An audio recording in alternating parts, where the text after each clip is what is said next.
सरपंच हत्याकांड को लेकर 3 दिनों तक ग्राम पंचायतों का कामकाज रहेगा बंद। महाराष्ट्र के बीड जिले के मासा चौक ग्राम पंचायत के पूर्व सरपंच का अपहरण कर उसकी निर्मम हत्या कर दी गई। वहीं धाराशिव जिले के एक सरपंच को जिंदा जलाने का प्रयास किया गया था। इन घटनाओं से महाराष्ट्र में हड़कंप मच गया है।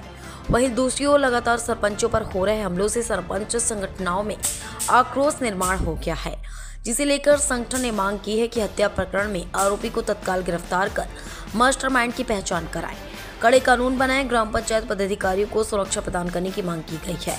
हत्या के निषेध में गोंदिया जिले की ग्राम पंचायतों का 31 दिसंबर से 2 जनवरी तक कामकाज बंद रखने का निर्णय लिया गया है। मागील काही दिवसांपासून महाराष्ट्रामध्ये सरपंचांवर जीव घेणे हल्ले करण्याच्या घटनांमध्ये प्रचंड प्रमाणात वाढ झालेली आहे। काही दिवसांपूर्वी बीड जिल्ह्यातील मसाजोग या ठिकाणी माजी सरपंचाचे अपहरण करून त्यांचा खून करण्यात आला। ही घटना ताजी असतानाच पुन्हा धाराशिव जिल्ह्यातील एका सरपंचाच्या कारवर हल्ला करत आरोपींनी पेट्रोल टाकून त्यांना जिवंत जाळण्याचा प्रयत्न केला। अशा प्रकारच्या या ज्या घटना आहेत या पुरोगामी महाराष्ट्राला मध्ये काळीमा फासणाऱ्या आहेत। अशा प्रकारच्या घटना कमी व्हाव्यात यासाठी महाराष्ट्र शासनाने कठोर पावले उचलावीत अशी आमची सरपंच संघटनेची मागणी आहे।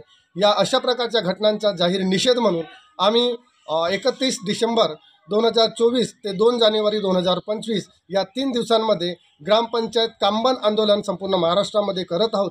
महाराष्ट्र शासनाकडे आमची मागणी आहे की अशा प्रकारच्या घटनांवर अंकुश लावण्यासाठी हत्या प्रकरणातील आरोपींचा लवकरात लवकर तपास करून त्यांना कठोर शिक्षा द्यावी।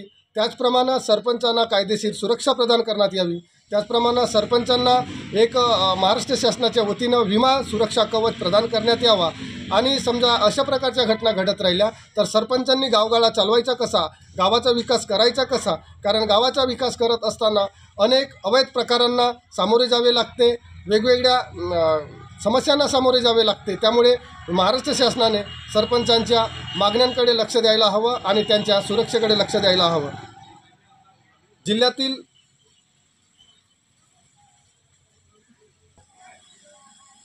संपूर्ण महाराष्ट्रातील सरपंचांना माझी विनंती राहील की त्यांनी या 3 दिवसीय कामबंद आंदोलनामध्ये सहभागी होऊन अशा प्रकारच्या घटनांच्या जाहीर निषेधामध्ये